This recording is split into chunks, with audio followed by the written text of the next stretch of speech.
I'm Henry. I'm 34 years old, and my own parents tried to sue me to steal my house from my brother. Before I tell you about the moment in a quiet law office that completely destroyed their lives, let me know where you're watching from in the comments below. I'd love to see how far this story travels. It all started with a phone call on a Tuesday.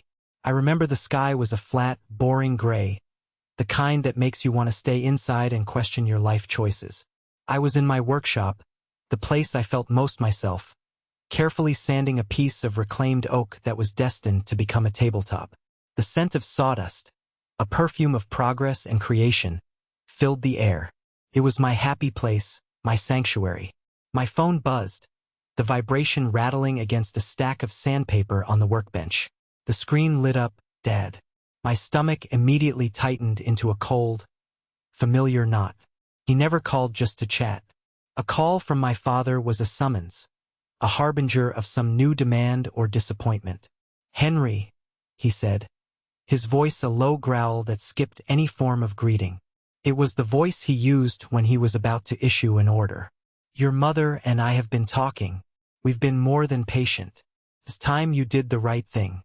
We're giving you one last chance to sign the house over to Leo." I set the sanding block down, the fine dust settling on my hands. The low hum of the dust collector in the corner suddenly felt like a roar in the dead silence. "What are you talking about, Dad?" I asked, my own voice coming out low and strained. "We've been over this a dozen times. This is my house. I am not giving my house to anyone. Don't be so dramatic. It's not just a house, it's a family asset," he snapped, his impatience turning into audible anger. "Your brother needs it. Leo is getting married, he's trying to start a family. He needs stability. You're single, rattling around in that big place all by yourself. The selfish is what it is. Pure selfishness. I found this house when it was a ruin," I said, each word a carefully controlled release of the fury building inside me. "I bought it with my own money, from a job you called a hobby. I rebuilt it with my own hands. My name is on the deed, the mortgage, every single permit." End of discussion. There was a heavy pause on the line. I could almost hear him grinding his teeth. Then he dropped the bomb. "It doesn't have to be the end of the discussion. We've spoken to a lawyer, a very good one. If you don't sign the transfer papers by Friday, we're taking you to court. We will sue you for it." For a second, the world tilted. Sue me? Their own son? For something that was legally, morally, and in every fiber of my being, mine? The sheer absurdity of it, the monstrous, galactic-level entitlement, was so shocking I couldn't form a coherent thought. I felt a hysterical laugh bubble up, but it died in my throat, turning into a strangled gasp. My mind, however, kicked into gear. I was scheduled to meet with my new lawyer, Julia Morse, the very next day to discuss the escalating harassment. "You know what, Dad?" I said, a strange, cold calm washing over me as an idea took shape. "Hold on a second. There's someone here who would be very interested to hear this." I put the phone on speaker and set it on the desk. "Dad, you're on speakerphone with my legal counsel, Julia Morse. Could you please do me the favor of repeating what you just said?" A brief hesitation, then my father's voice, now laced with an extra layer of attempted authority for this new audience. "I said," he enunciated clearly, "that if he does not willingly transfer the property to his brother, we have retained counsel and will sue him for full possession of the asset." Across the desk from me, Julia, a woman who radiated a calm, lethal competence, looked at me. A slow, incredulous smile spread across her face, and then she laughed. It wasn't a polite chuckle. It was a full, unrestrained, throaty laugh, rich with genuine amusement. It was the sound of a lioness watching a mouse try to roar. It echoed from the speakerphone, a sound of pure, unadulterated disbelief. My father was stunned into a sputtering silence. "On what grounds, exactly, Mr. Miller?" Julia said, her voice still laced with laughter. "Do you possibly plan to sue your own son for a property he legally purchased and owns? I'm dying to hear the legal theory behind this one." My mother, Gloria, who must have been listening in, suddenly jumped on the line, her voice shrill. "He knows what he owes us. We raised him. We gave him a roof over his head. Julia's laughter ceased instantly. Her voice dropped 10 degrees, turning to solid ice. Raising a child is a legal and moral duty, Mrs. Miller, not a predatory loan you get to call in whenever you feel like it. Now, if you'll excuse us, my client and I have an actual legal strategy to discuss, not a work of fiction. You will be hearing from my office. Goodbye. She ended the call before they could utter another syllable. She looked at me, her eyes sparkling with a fierce light. Well, she said, leaning back in her chair. That was illuminating. In that moment, hearing her powerful, dismissive laugh obliterate their pathetic threats, something inside me broke free. The fear, the guilt, the lifetime of feeling small and obligated. It all began to dissolve. For the very first time in my life, I felt a surge of real power. I wasn't just a son. I was a client. I was a man who had rights. Julia leaned forward, her expression all business. Now, Henry, let them try. And tell me everything. Start with that house. Before it was a $500,000 asset my family was willing to tear itself apart for, it was a ghost. A beautiful, forgotten, 1920s craftsman bungalow that was slowly surrendering to the forces of nature. I found it by accident, on a street lined with ancient oak trees, their branches forming a canopy overhead. The for sale sign was faded and tilted. It was listed for $140,000, a price that screamed, land value only, and for good reason. The roof had a visible sag in the middle like a tired old horse. The porch was collapsing in on itself, and the windows were a sad collection of broken panes and weathered plywood. To my parents, it was a liability. To my brother, Leo, it was a punchline. I remember the day I brought them to see it after my offer had been accepted, my heart pounding with a nervous excitement. I saw the potential, the good bones beneath the decay. I saw the original hardwood floors peeking out from under layers of cracked linoleum, the handcrafted built-in cabinets gasping for air under coats of thick, lead-based paint.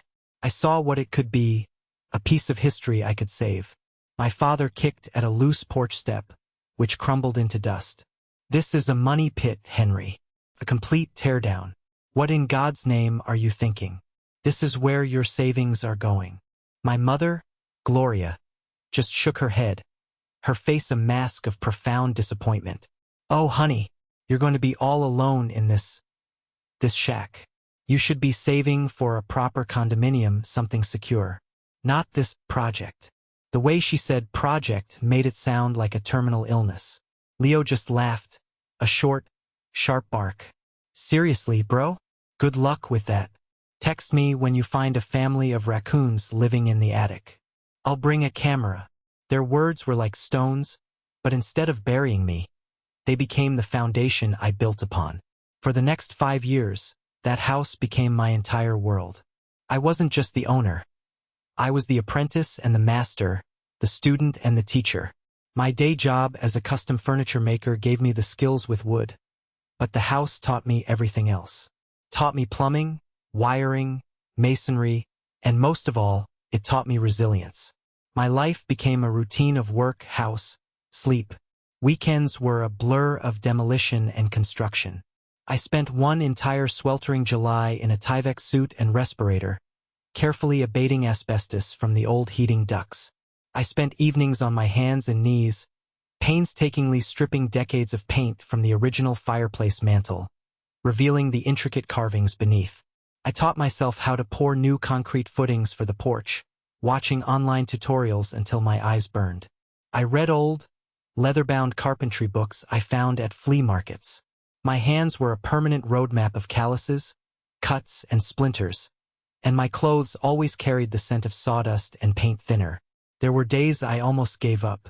I remember one brutal night in January, the temperature well below freezing, when a corroded pipe in the attic burst.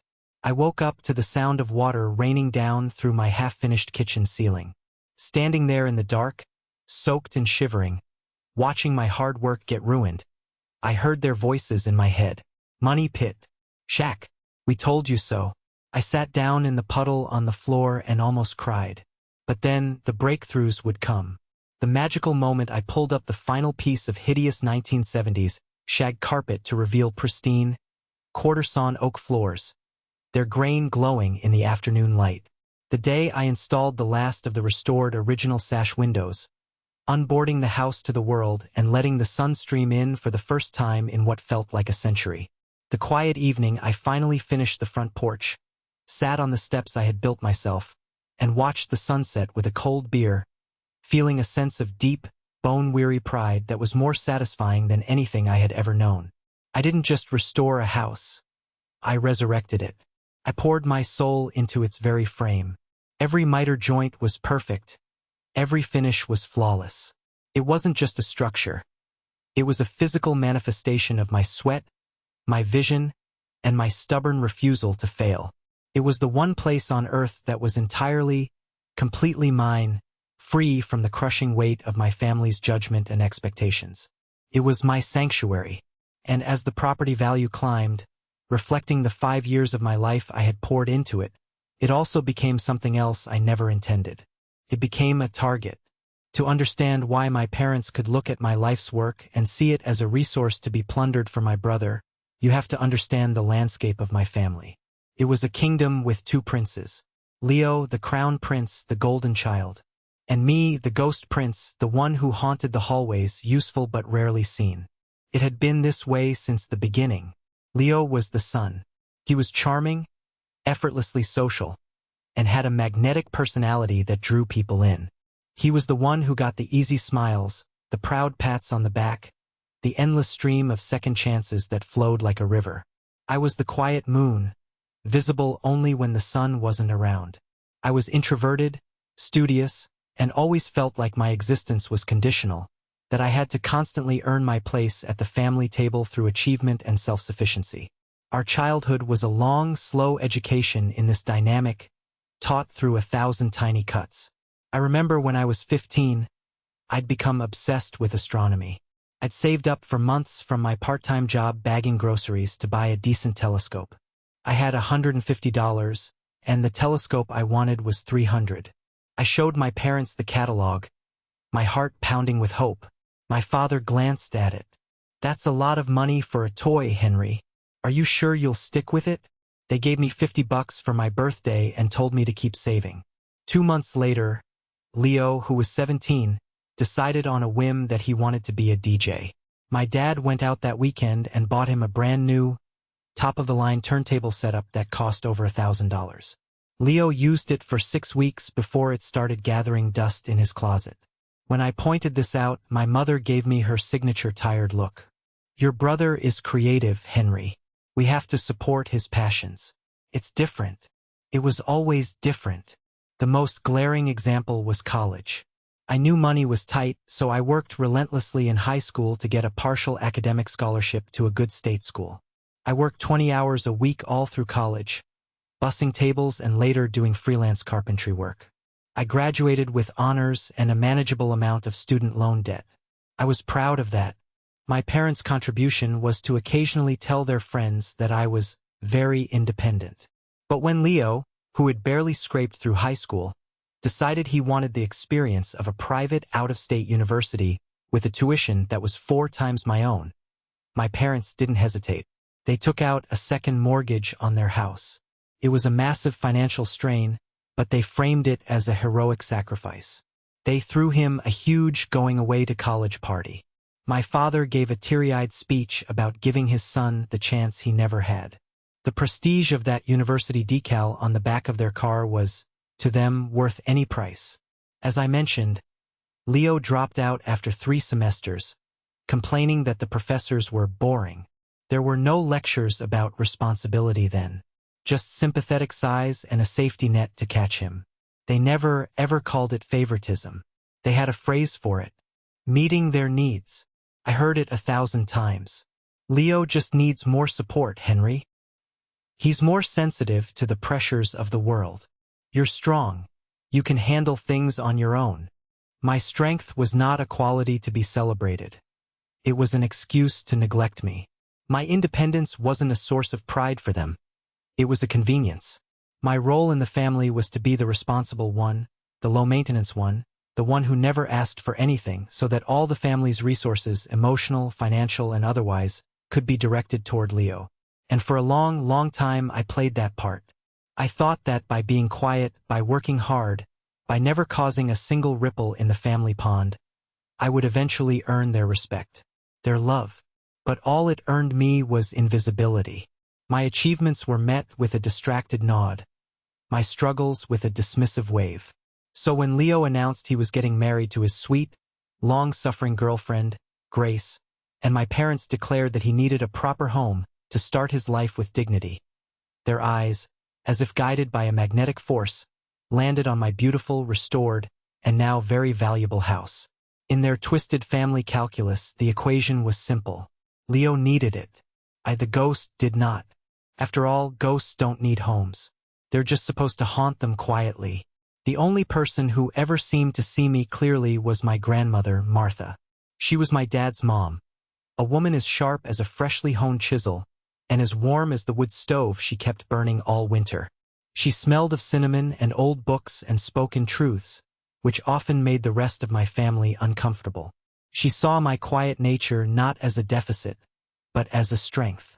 She noticed my fascination with how things were made, and for my 13th birthday, she gave me my first real set of Japanese wood chisels, their steel handles wrapped in red oak.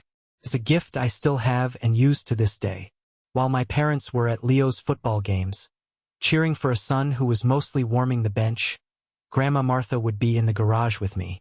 She taught me how to read the grain of a piece of wood, how to make a perfect dovetail joint, how to respect the tool and the material. "You have good hands, Henry," she'd say, her own weathered hands guiding mine. "Smart hands. Don't ever let anyone make you feel small because you speak more with your work than with your words. A well-made chair will outlast 1,000 empty promises." When she passed away 5 years ago, it felt like the last true light in my world had been extinguished. Her funeral was a somber affair. I remember standing by her gravesite, the cold wind whipping around me, feeling an acute and profound loneliness. She was my ally, and now she was gone. A week later, my parents sat me and Leo down in their living room. The air was heavy with a kind of performative solemnity. My father held a document in his hand, his knuckles white. "We've met with your grandmother's lawyer and reviewed her will," he announced, his eyes fixed on a point on the wall just over my shoulder. He couldn't look at me. She made some last-minute changes before she passed. My mother reached over and patted my hand, a cold, dry gesture that felt entirely rehearsed. "She loved you both so much, Henry. You know that. But she was very worried about Leo, his future, his lack of direction. She wanted to make sure he was taken care of." I braced myself. I knew what was coming. "She decided to leave her entire estate to him," my father said, the words coming out in a rush, "to give him the fresh start he needs." I just stared at them, the world narrowing to a tight, roaring tunnel. My grandmother had always been a fierce advocate for fairness. She had told me a dozen times, sitting at her kitchen table, that she was dividing everything right down the middle. She had set up a trust fund for each of us. She'd explained, with the money from the sale of her farmland years ago. It was supposed to be our safety net, our head start. A significant amount. A life-changing amount. Everything. I finally managed to ask, my voice a hoarse whisper. "She left me nothing at all?" "That's not true, honey," my mom said quickly, a little too brightly. "She was very specific. She left you her collection of old tools from the garage. She knew how much you'd appreciate the history of them." The insult was so sharp, so precise, it took my breath away. My grandmother knew I already had professional-grade tools. Her old, rusted handsaws and worn-out screwdrivers were pure sentiment, not a legacy. Leo, to his credit, had the decency to look uncomfortable. "Hey man, I'm sorry," he mumbled, shifting his weight. "I was surprised too, but, I'll take care of you, if you ever need anything." The offer was as hollow as the look in my parents' eyes. In my grief and confusion, I felt a deep, wrenching sense of betrayal, but it was all directed at the one person who wasn't there to defend herself. How could she? The one person I thought understood me had, in her final act, declared that I wasn't worthy. I accepted it. I took the dusty cardboard box of old tools and I walked away. I didn't demand to see the will. I didn't question their story. I trusted my parents. It was a catastrophic mistake, a blind spot born of a desperate, childish hope that they were, at their core, good people. That supposed betrayal from my grandmother was the final cut that severed my reliance on my family. It was the catalyst that drove me to pour every ounce of myself into my work, into my house. I was determined to build a life so solid, so self-sufficient, that I would never need anyone's inheritance or approval ever again. I didn't know it then, but the foundation of that new life, the one I was so proud of, was built upon a cruel, calculated, and devastating lie. A lie that was about to shatter. The first crack in their 5-year-old lie appeared, as so many inconvenient truths do, at a holiday dinner table. It was Thanksgiving, a command performance gathering at my parents' house. I had tried to beg off, claiming I had too much work, but my mother had deployed a weaponized form of guilt that was impossible to defend against. So there I was, nursing a glass of water, trying to be as inanimate as the centerpiece. Leo, as always, was the star of the show. He and his fiancée, Grace, sat in the center of the table, a king and his reluctant queen. Leo was several glasses of my father's most expensive red wine into the evening, and his voice was booming, his gestures grand and theatrical. He was regaling the captive audience with tales of a recent, extravagant trip to Europe. And the hotels? Oh my God! The hotels? He slurred, just slightly, waving his wine glass precariously. We stayed at this place in Paris, right on the Seine, cost $2,000 a night. But you only live once, am I right? My father beamed, puffing out his chest. That's my boy. Knows how to enjoy the finer things in life. I just gritted my teeth and focused on carving my turkey, the knife scraping against the plate. I knew for a fact that Leo had been exploring his options, my family's euphemism for unemployed, for the last 4 months. Grace worked as a teacher's assistant. Her modest salary wasn't funding a Parisian vacation that cost more than my first car. Then Leo let out a loud, braying laugh. Yeah, well, it's easy to live it up when you're flush. Thank God for Grandma's inheritance. That money was just burning a hole in my pocket. Had to be spent. Use it or lose it. The entire table went quiet for a beat. The clinking of silverware stopped. I slowly looked up from my plate. My eyes locked with my father's across the table, and I saw a flash of pure, undiluted panic in them before he quickly looked away, suddenly fascinated by his wine glass. My mother started bustling, jumping up to offer everyone more mashed potatoes with a frantic energy. But my attention wasn't on them. It was on Grace. She was staring down at her plate, her knuckles white where she was gripping her fork. She looked utterly mortified. A deep crimson blush was creeping up her neck. She wouldn't look at anyone. As Leo rambled on, I saw her give a tiny, almost imperceptible shake of her head, a silent plea for him to just shut up. A cold, heavy knot formed in the pit of my stomach. That money, not my inheritance. That money. The way he said it was so casual, so careless. It was the way someone talks about an expected windfall, not a surprising gift that came at the cost of their siblings' share. The conversation was clumsily steered in a new direction by my aunt, but I couldn't shake Leo's words. The pieces of the last 5 years started to click into place in my mind, forming a picture so ugly and sharp it made me feel sick. The lie about the will. Leo's sudden ability to live a life of leisure. My parents' increasing desperation to get my house for him now that the money, it seemed, was gone. I risked another glance at Grace. Our eyes met for a fraction of a second. In that brief, unguarded moment, I saw an ocean of something I never expected. Apology.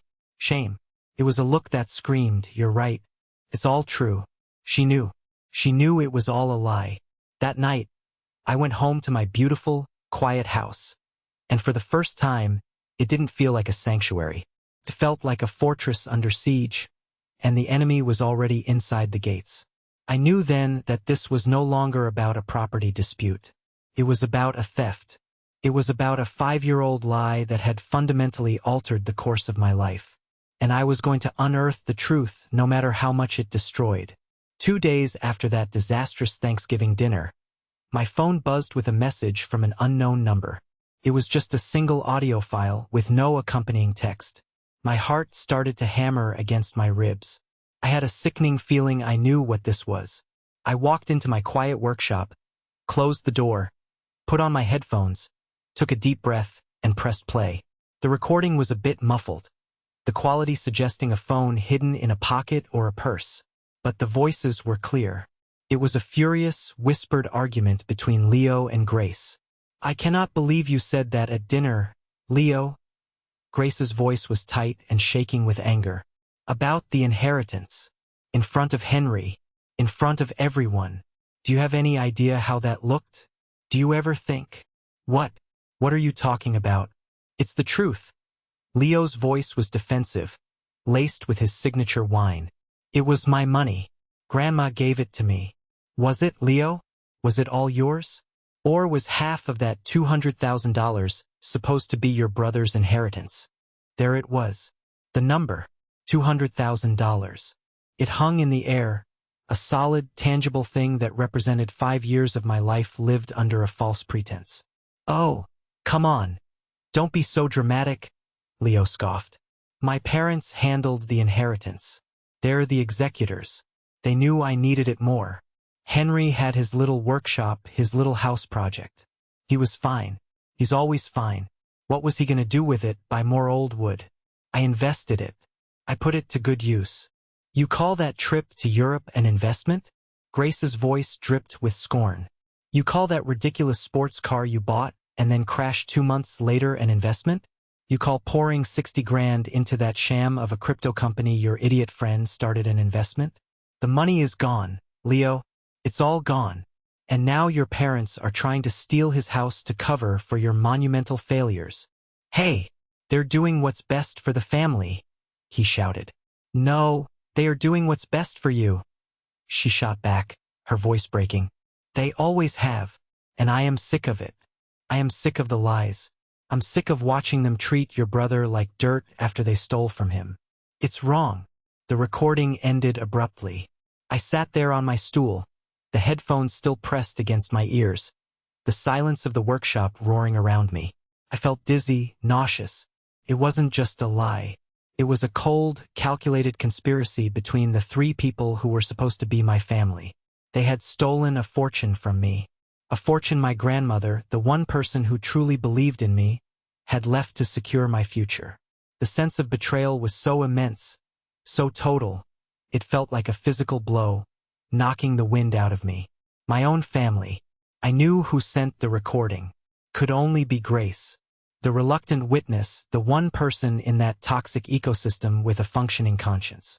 She had just handed me a loaded gun. The next morning, the grief and confusion were gone, replaced by a cold, clear resolve. I wasn't a victim anymore. I was a man who had been wronged, and I was going to get justice. I went to my bank and drained a significant portion of my business savings, a move that terrified me, but I knew it was necessary. I hired the best private investigator my money could buy. His name was Marco. He was a quiet, methodical ex-cop who radiated a calm competence that I desperately needed. I sat in his small, neat office and laid out the whole sordid story. I played him the recording. I gave him the details of my grandmother's death, the name of the town she lived in, her lawyer's name, everything I could possibly remember. "I want the truth," I told him, my voice hard and steady. "I want to find the real will. I want to know exactly what they did, down to the last dollar." Marco just nodded, his eyes missing nothing. "They always leave a paper trail," he said. "Give me a week." He only needed 5 days. He called me back to his office. A single, thick file folder sat on his desk between us. He opened it, and my old life officially ended, and a new one began. "Your grandmother, Martha Miller, created an irrevocable trust in 2010, he said, his voice a professional monotone that delivered devastating facts. "The beneficiaries were you, Henry Miller, and your brother, Leo Miller. Equal shares. Upon her death, The trust was valued at $402,000. $201,000 for each of you. Your parents, Richard and Gloria Miller, were the executors. He slid a notarized copy of the real will across the desk. My name was right there in black and white next to Leo's. They never filed this will with the probate court, Marco continued, his words like hammer blows. They submitted a fraudulent, much older version that named your father as the sole heir. Then, as executors of the trust, they liquidated the assets and deposited the entire amount into a joint bank account they shared with your brother. They stole your inheritance, Mr. Miller. It's as clean and simple as that. He paused, then pushed another set of papers toward me. Tax documents. And it gets worse. While you were living in your own home, working a full-time job and paying all your own bills, your parents continued to claim you as a dependent on their tax returns for 5 straight years after you turned 24. They claimed deductions for your tuition, even though your scholarship and your own income paid for it. They didn't just steal from you. They committed federal tax fraud using your name as a shield. I walked out of Marco's office and into the bright afternoon sunlight feeling like a stranger in my own skin. The man who had walked in there an hour ago was gone. That man was filled with a sad, lingering grief over his grandmother's perceived betrayal and a lifetime of quiet resentment. The man who walked out was forged in rage and armed with cold, hard facts. That's when I hired Julia Morse. I didn't look for a family lawyer. I looked for a shark. I found her. I walked into her sleek, downtown office with Marco's meticulously organized file.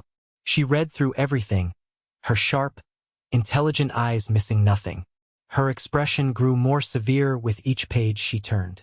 When she was finally done, she closed the file, placed her hands on top of it, and looked up at me.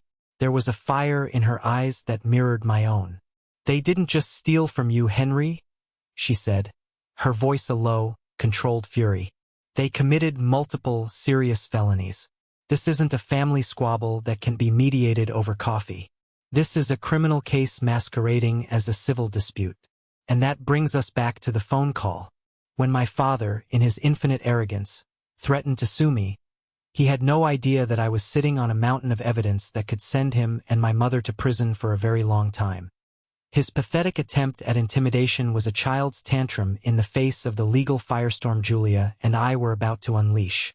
After that call, Julia went on the offensive. Within hours, a formal, terrifying letter from her office was messengered to my parents. It informed them that their frivolous lawsuit over my house was being met with a devastating countersuit.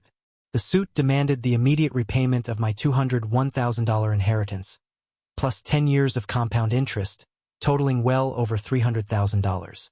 It also stated, in no uncertain terms, that we had irrefutable evidence of their inheritance theft and multi-year tax fraud, and that we were fully prepared to turn the entire file over to the Internal Revenue Service and the District Attorney's Office if they did not comply. The reaction was immediate and exactly what we expected. My phone began to blow up. But it wasn't from my parents. They had gone to ground. The calls were from my extended family.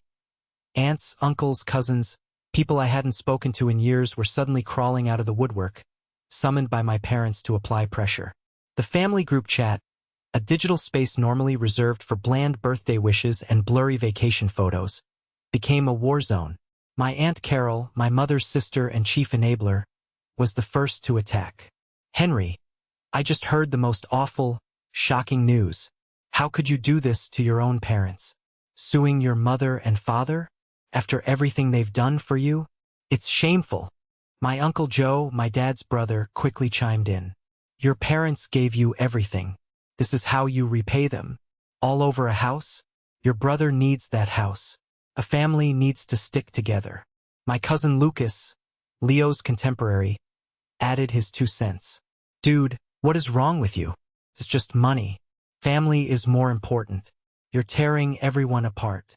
For 34 years, this kind of coordinated emotional assault would have worked. It would have made me crumble.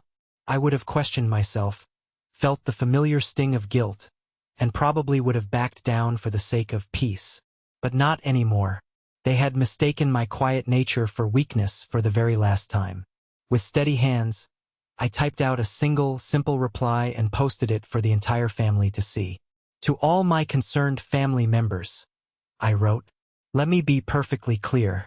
My parents did not give me everything.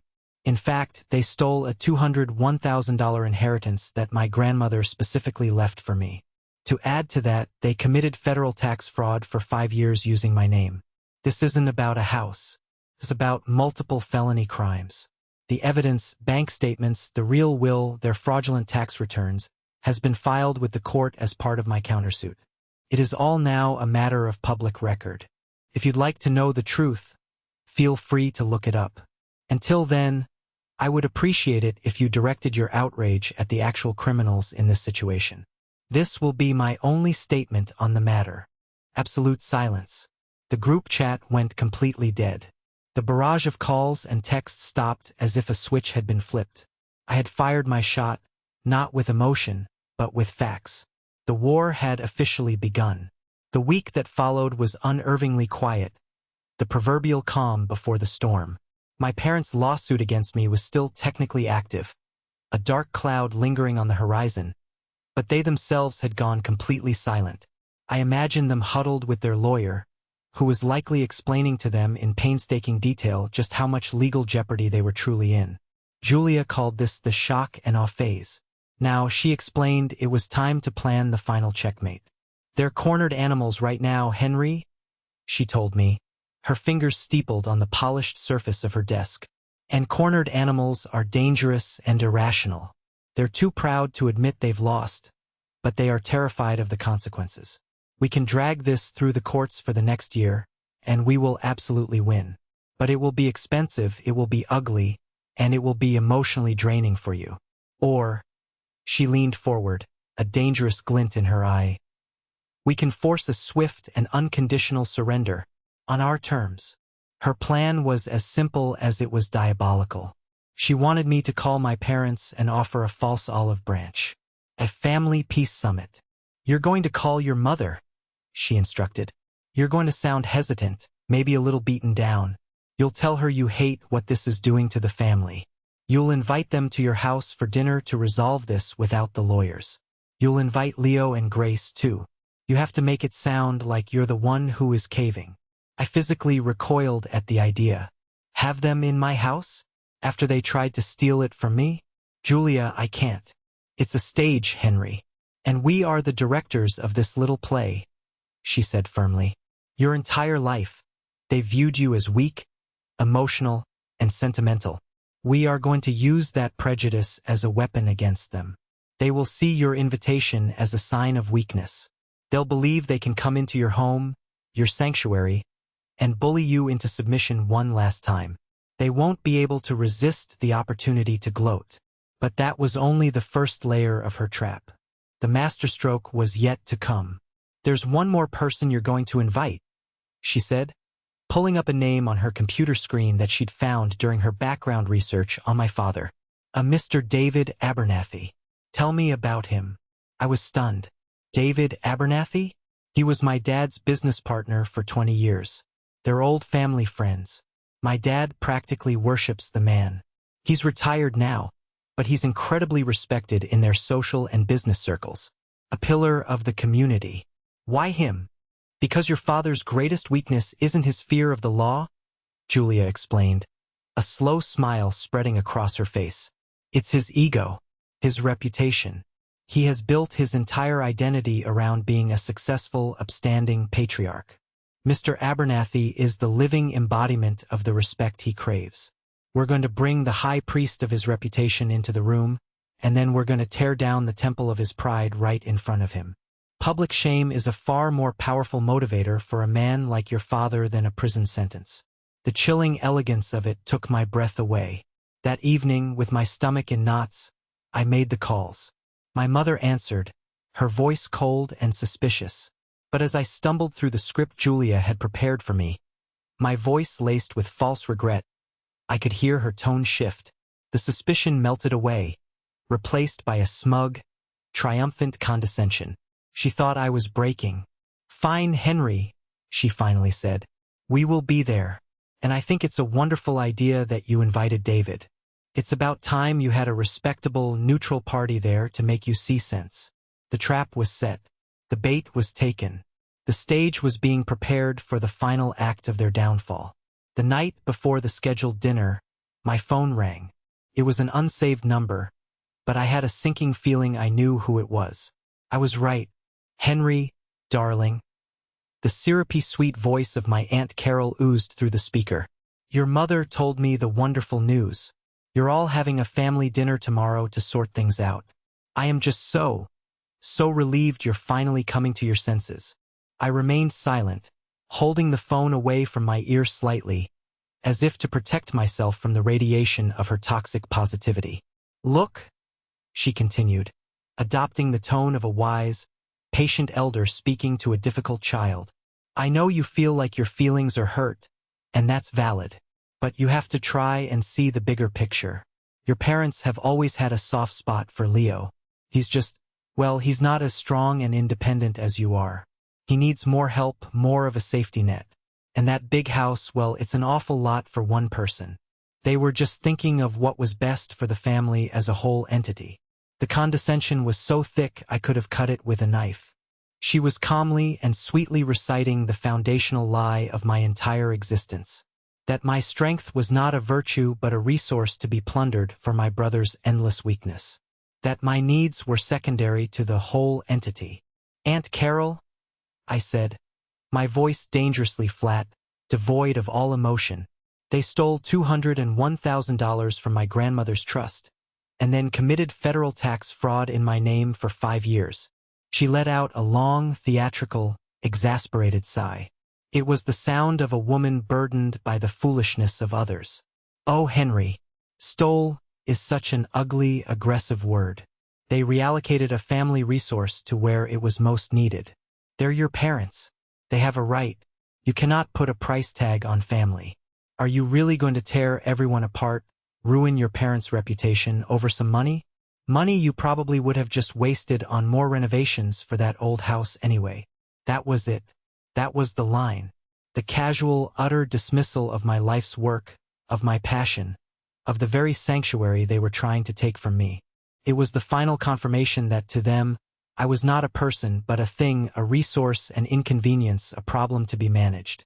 The dinner tomorrow is not a negotiation, Carol, I said, and my voice had turned to steel. It is a final presentation of facts. And let me be very clear so you can pass this along. The time for me to sit down, be quiet, and think of the bigger picture is over. It is over for good. You and the rest of the family might want to remember that. I hung up the phone before she could sputter a response. The conversation, as infuriating and insulting as it was, had been a gift. It had vaporized any lingering shred of doubt, any whisper of guilt that had been programmed into me since birth. They saw me as nothing more than a stepping stone for my brother. Tomorrow, I thought, as I looked around my beautiful, perfect house, the silent witness to my struggle and my triumph. Tomorrow, they would finally learn what it felt like to be stepped on. They arrived at 7 o'clock sharp, a united front of arrogance and delusion. My father, Richard, strode in first, not like a guest, but like an inspector general, his eyes scanning my hand-restored moldings and custom-built furniture with a critical air. He was assessing the asset. My mother, Gloria, followed, giving me a tight, brittle hug that felt more like a physical assertion of her authority than an embrace. Leo shuffled in behind them, his eyes darting around the room, a sullen, put-upon expression on his face, as if this whole ordeal was a massive inconvenience for him. Grace was the last to arrive, looking pale and impossibly nervous. As she passed me in the entryway, her eyes met mine for a fleeting second. They were wide with a mixture of fear and solidarity. She gave a nearly invisible nod, a tiny gesture of confirmation that I was her only audience for. It was all I needed. She was still on the side of the truth. Finally, the guest of honor, Mr. Abernathy, arrived. He was a distinguished, kind-eyed man in his late 70s, radiating an aura of old-school integrity. He shook my hand firmly, his grip surprisingly strong. Henry, it's a pleasure to see you. My goodness, this house. It's magnificent. Your father told me you were handy, but this is true craftsmanship. A work of art. My father, standing nearby, puffed out his chest, accepting the compliment as if he had personally guided my hands. "He gets it from me," he boomed with a self-satisfied chuckle. We all sat down at the large dining table I had built with my own 2 hands from a single glorious slab of black walnut. The air was thick with unspoken tension, a suffocating blanket of resentment and greed. My mother had brought a tuna noodle casserole, a bizarrely passive-aggressive attempt to reclaim some domestic authority in my home. I ignored it and served the simple, elegant meal I had prepared. For several long minutes, the only sounds were the clinking of silverware on plates and the strained, forced pleasantries about the weather. My father, predictably, was the one to break the silence.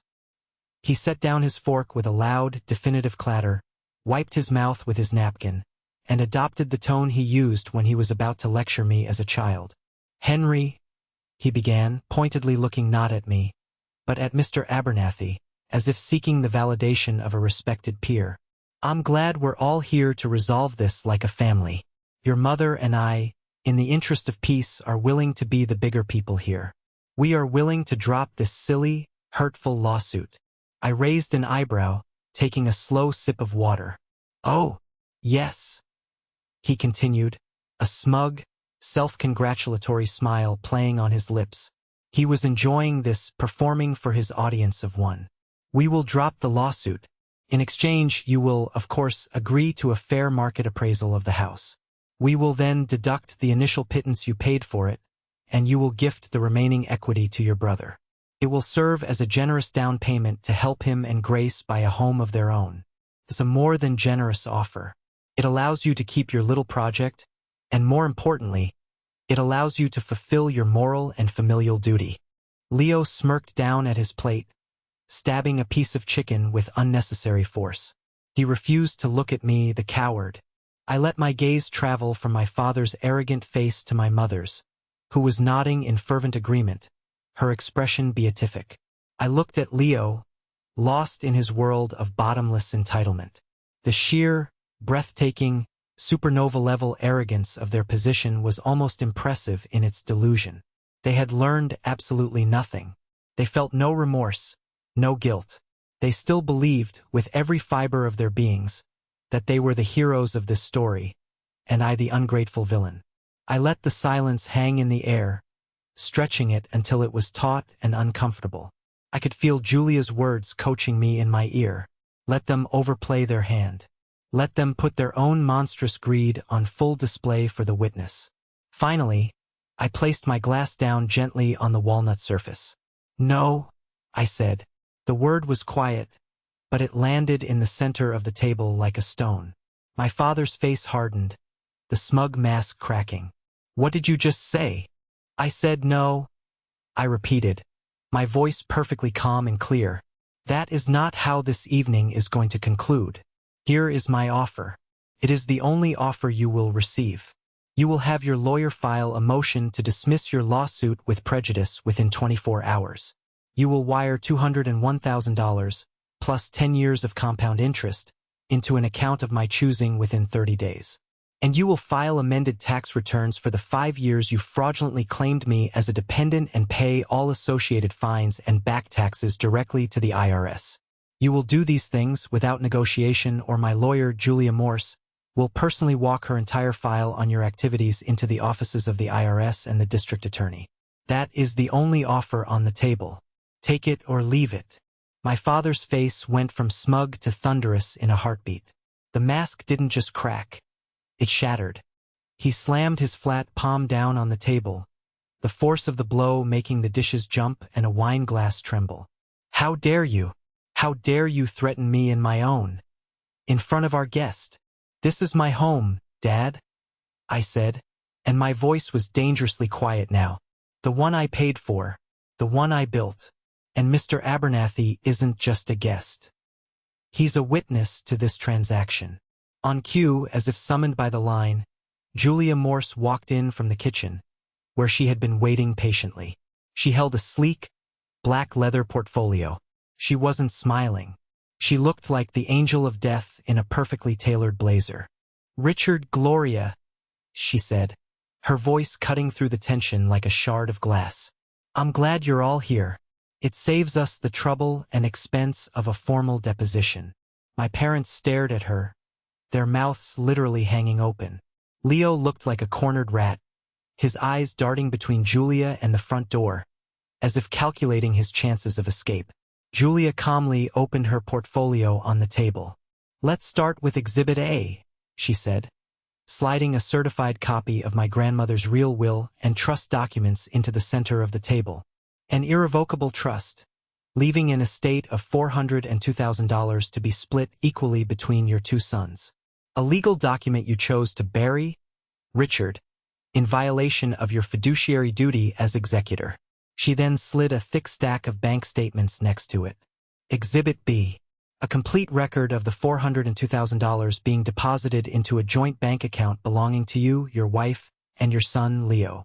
An account Henry had no knowledge of or access to. My mother started to stammer, her face pale and blotchy.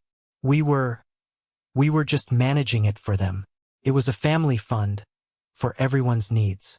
A family fund that paid for a $60,000 European vacation, a failed cryptocurrency investment, and a luxury sports car that was totaled a few months later? Julia countered without missing a beat, her tone dripping with ice. "The law has a different name for that, Gloria. It's called theft. Grand larceny, to be precise." She then laid out the final, damning documents. Certified copies of their tax returns for the past 7 years, obtained legally by her office. "And this," she said, her voice dropping to a low, serious register, "is the part that should truly terrify you. This is where this messy family drama stops being a civil matter and starts being a federal crime. For 5 consecutive years, you claimed Henry as a dependent long after he was self-sufficient. You received thousands of dollars in tax credits you were not legally entitled to.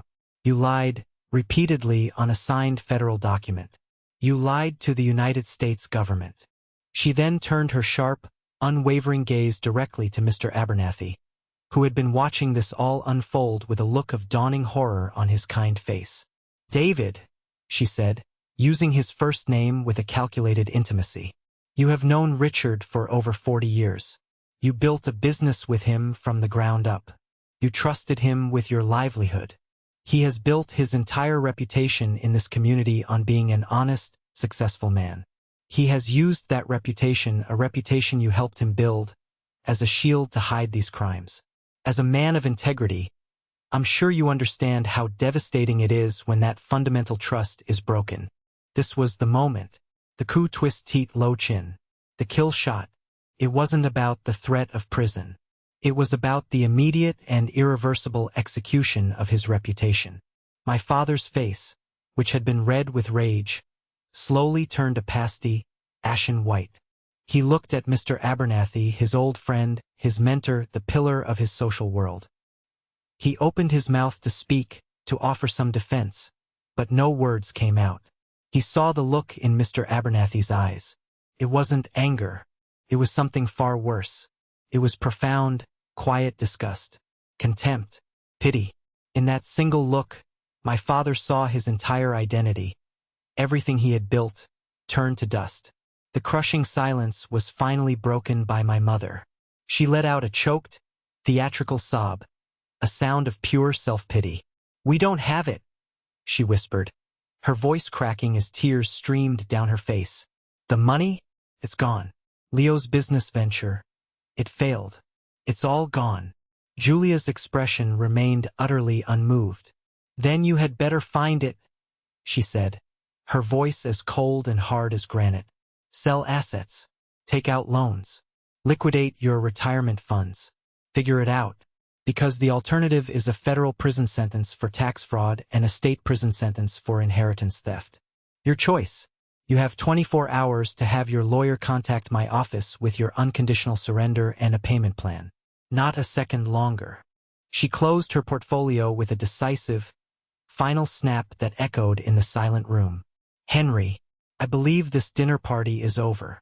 This is the moment that changed everything, when I finally took back control of my life. Thank you for sticking with me this far. You're amazing.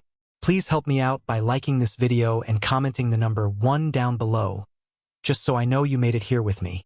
It doesn't just help more people find this story. It lets me know that my experiences mean something to someone out there. Your support is the biggest motivation for me to continue sharing the rest of this journey. The silence that descended upon the dining room after Julia and I walked out was, I imagine, the loudest thing my parents had ever heard. I didn't stick around to witness the full implosion. I didn't need to. I simply went into my workshop, the solid wood door closing behind me with a satisfying thud, and took the first deep, truly free breath I had taken in 34 years. The first domino fell less than an hour later. As I was wiping down my workbench, my phone lit up with a text message. It was from Grace.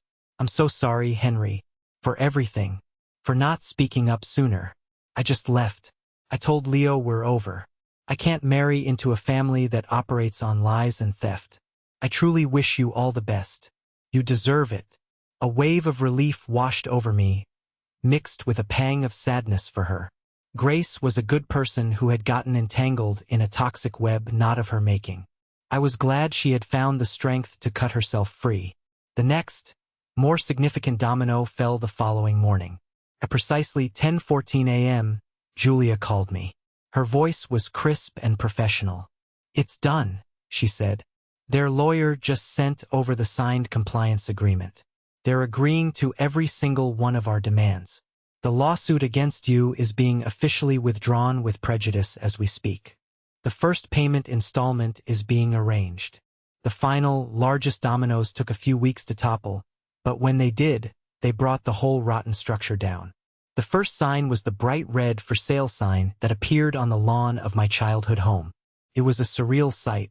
They had to sell the house, their primary asset, to pay back the inheritance they had stolen and the mountain of penalties and back taxes they owed to the IRS. The house I had grown up in, the one filled with so many ghosts of slights and quiet injustices, was being sacrificed to pay for their crimes against me. There was a grim, undeniable poetry in that. The news of their financial ruin and the reasons behind it ripped through their social circle. Mr. Abernathy, a man known for his discretion, was apparently not discreet when it came to matters of profound moral failing. He told a few key people, framing it as a deep personal disappointment, and the story spread like wildfire.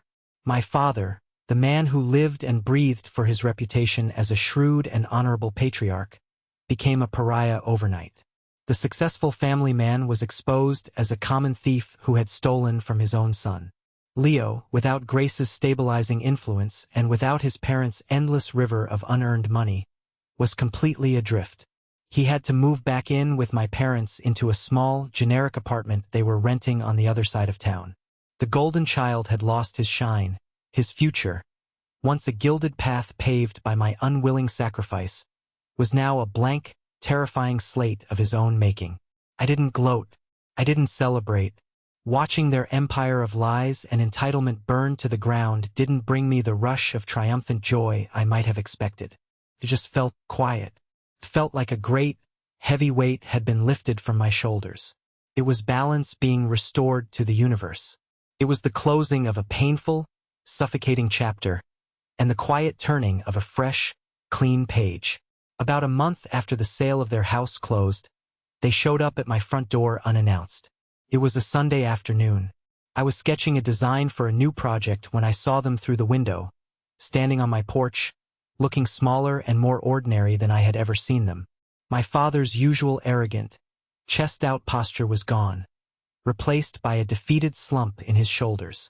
My mother's face was puffy and pale, her eyes red-rimmed.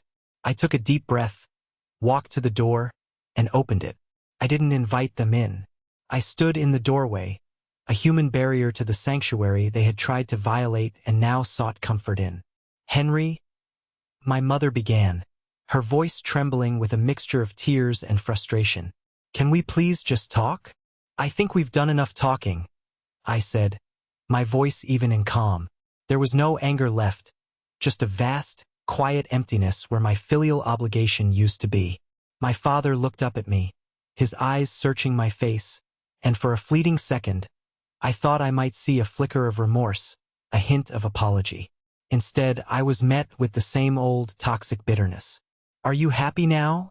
He asked, his voice thick with a resentment that was almost palpable. "You've ruined us. You've destroyed your own family. I just hope it was worth it to you." And there it was. The final, irrefutable proof. After everything, the theft, the lies, the public humiliation, they still didn't get it. They weren't sorry for what they did. They were only sorry that they got caught, and that there were consequences. In the twisted narrative playing out in their minds, they were still the victims, and I was the cruel, ungrateful villain who had brought about their downfall. In that clarifying moment, I realized something profound. I had spent my entire life on a fool's errand, craving their approval, their love, their simple acknowledgement. And I was never, ever going to get it. Not because I wasn't good enough, but because they were fundamentally incapable of giving it. Their love was a conditional, transactional thing, a currency they used to control and manipulate. And I had finally refused to pay their price. A strange and wonderful sense of peace washed over me. I wasn't angry anymore. I just felt nothing. The powerful, invisible emotional chains that had wrapped around me for over 30 years finally rusted through and turned to dust. "I didn't ruin this family," I said, my voice clear and steady, without a trace of the anger or hurt they expected. "You did. You made your choices over and over again for decades. These are simply the consequences. The money is being repaid, the legal matters are settled. We have nothing left to talk about." My mother started to cry again, a desperate, wailing sound. "But we're your parents.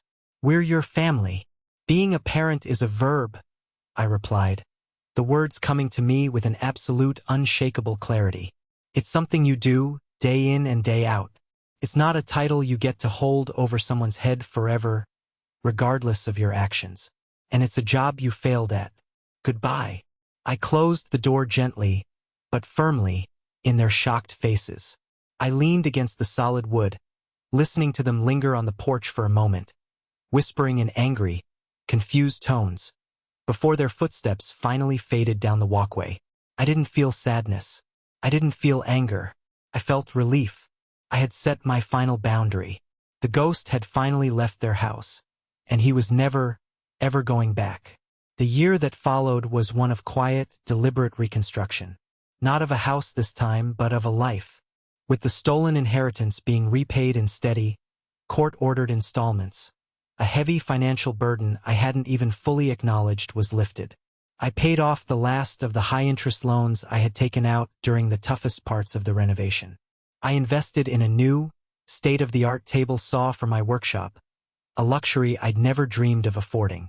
My business, free from the constant strain of financial insecurity, began to flourish. The story of my house, and the meticulous craftsmanship that went into it, had spread through the local community, and I was getting commissions for custom furniture that challenged and excited me. But the most significant change was internal. The profound silence from my parents and brother was a gift I hadn't known I needed. It was a vast, quiet space where I could finally hear my own thoughts, my own desires, without their constant, critical narration. The gaping wound they had left in the center of my life, the one I had tried to patch over for years, finally began to heal from the inside out. And in its place, something new and unexpected began to grow. My public declaration of war in the family group chat had an unintended, positive side effect. A few of the relatives who had been quickest to condemn me, like my Aunt Carol and Uncle Joe, remained silent, estranged by their own shame and misplaced loyalty. But others reached out, tentatively at first, then with more confidence. An uncle my father had a falling out with over a business deal years ago. A cousin my mother had always dismissed as not ambitious enough because she chose to be a potter. These were the other family members who had been pushed to the margins of my parents' rigid, judgmental family narrative. They didn't call to gossip or to take sides. They called to connect. My uncle called and told me, "Your dad did the same thing to me on a smaller scale 20 years ago. I'm proud of you for standing up to him." My cousin invited me to her pottery studio, and we spent an afternoon talking about the joy of creating things with our hands. We discovered we had more in common than we ever knew. Turned out, I wasn't the only ghost in the family archives. There was a whole contingent of us. That next Thanksgiving, My house was filled to the brim with people. But it wasn't my parents or Leo casting their long shadows over the meal. It was my newfound uncle and his wife. It was my Potter cousin and her family. It was Grace, who had become a dear and trusted friend. It was Marco and Julia, my saviors, and their spouses.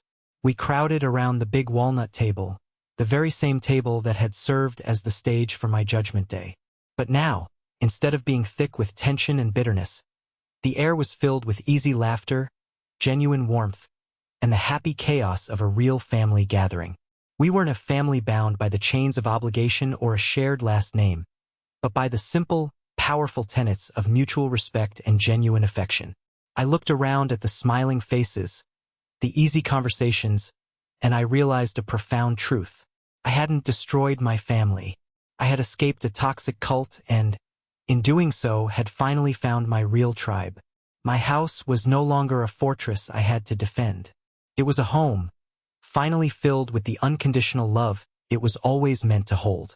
Just when I thought my story had reached its peaceful, satisfying conclusion, a final chapter one never knew was written revealed itself. I received a call from an elderly gentleman named Caleb Morrison, a lawyer from a quiet town 3 hours away. He introduced himself as the personal attorney and longtime friend of my late grandmother, Martha. "I've been following the public records of the legal case between you and your parents, son," he said, his voice kind and gravelly with age. "I had a feeling something like this might happen one day. Your grandmother, she would have been proud, fiercely proud." He explained that my grandmother had left something for me with him personally, something entirely separate from the official will and the trust. She had given him explicit instructions that it was only to be given to me after a significant period of time had passed, or in the event of what she called a fundamental family crisis. He chuckled softly. "I think a lawsuit between a son and his parents qualifies as fundamental." I drove to his office the very next day, my mind buzzing with a mixture of curiosity and a deep, aching nostalgia for the grandmother I had so misunderstood. Caleb's office was like stepping back in time, filled with law books and the smell of old paper. He was a kind, grandfatherly man who looked at me with my grandmother's eyes. He handed me a heavy, locked wooden box, beautifully crafted from cherry wood. "She called this your just-in-case box," he said with a warm smile. "The key is for you alone. She made me promise." He handed me a small, ornate brass key. I took the box out to my car, my hands trembling slightly. I sat in the driver's seat, the engine off, and turned the key in the lock. The lid opened with a soft click. Inside, there were 2 things. The first was a faded blue passbook for a bank account I never knew existed. The last entry showed a balance of $50,000. The second was a thick, leather-bound journal. My grandmother's diary. My heart pounded in my chest. I opened the journal. Her familiar, elegant handwriting filled the pages, a script I hadn't seen in years. I flipped to one of the last entries, dated just a few months before she passed away. "I have finalized the trust," she wrote. "Equal shares for both my boys. It is the only fair and right way. But a shadow lingers in my heart. I worry about my son, Richard. I love him dearly, but I am not blind to his flaws. He sees Leo's profound weakness and calls it artistic potential. He sees Henry's quiet strength and calls it a resource to be taken for granted. He will be the executor, and I have a cold, sinking fear that he will try to cheat Henry out of what is rightfully his. He will justify it, as he always does, with that poisonous phrase, doing what's best for the family. This separate account, this journal, this is my insurance policy for my dear Henry. It is my final act of love. It is not a fortune, but it is a secret between him and me. If the worst happens, if his own father betrays him, I want him to have this. A small fund to start a life entirely free from them without obligation. But more than the money, I want him to have these words. I want him to know, across the years, that his grandmother saw him. I always saw him. His hands are smart, his heart is true. He will build a beautiful life, and he deserves every plank, every nail, every dollar he earns to build it. Tears streamed down my face as I read the words, blurring the ink on the page. It was a voice from the grave, A final, fierce act of love and protection. The last, deepest wound I carried. The secret, shameful belief that my grandmother, my only ally, had abandoned me in the end, was finally, completely healed. She hadn't betrayed me. She had foreseen the betrayal and had done the only thing she could to reach across time and tell me I was not alone. The $50,000 was a wonderful, practical gift. But her words were the true inheritance. They were the validation, the unconditional love I had spent a lifetime searching for in all the wrong places.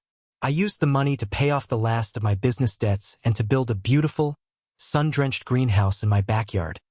A place of life, growth, and quiet contemplation.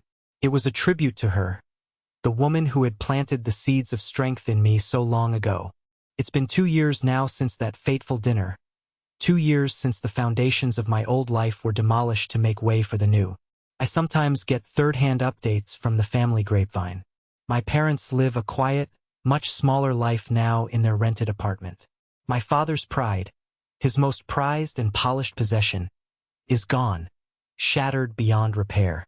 They are shadows of the powerful, intimidating figures who once dominated my world. Leo is working a dead-end sales job, the first real, unsubsidized employment of his life. We don't speak. We have nothing left to say to each other. I harbor no ill will towards them. No anger, no hatred, not anymore. To feel those things would be to keep them tethered to me. Instead, I simply don't think of them much at all. They exist in a different universe, a different story, one I am no longer a character in. My story is here. It's in the smell of fresh-cut cedar in my workshop on a crisp morning. It's in the taste of the sun-warmed tomatoes I grow in the greenhouse my grandmother's love built. It's in the sound of genuine, easy laughter filling my home during a gathering of my chosen family. It's in the quiet, solid pride I feel when I run my hand over the smooth surface of a finished piece of furniture, knowing that I made it with my own 2 smart hands. For a long time, I thought revenge was about a grand, satisfying victory. I thought it was about seeing those who wronged you get what they deserve. I thought it was about winning, but I was wrong. The best revenge isn't about living well to spite them. It's about living honestly. It's about building a life so full of truth, purpose, and integrity that their world of lies and manipulation can't even touch it. It's about having nothing left to hide and, finally, nothing left to fear. My name is Henry Miller. I'm 36 years old, and I am finally, completely, free. Thank you so much for listening to my story. I hope it resonated with you in some way. Have you ever had to fight for something that was rightfully yours, against people you were supposed to be able to trust? I'd be honored if you'd share your thoughts in the comments below. And please, don't forget to like this video and subscribe to the channel so you don't miss what comes next. Your support truly means the world to me.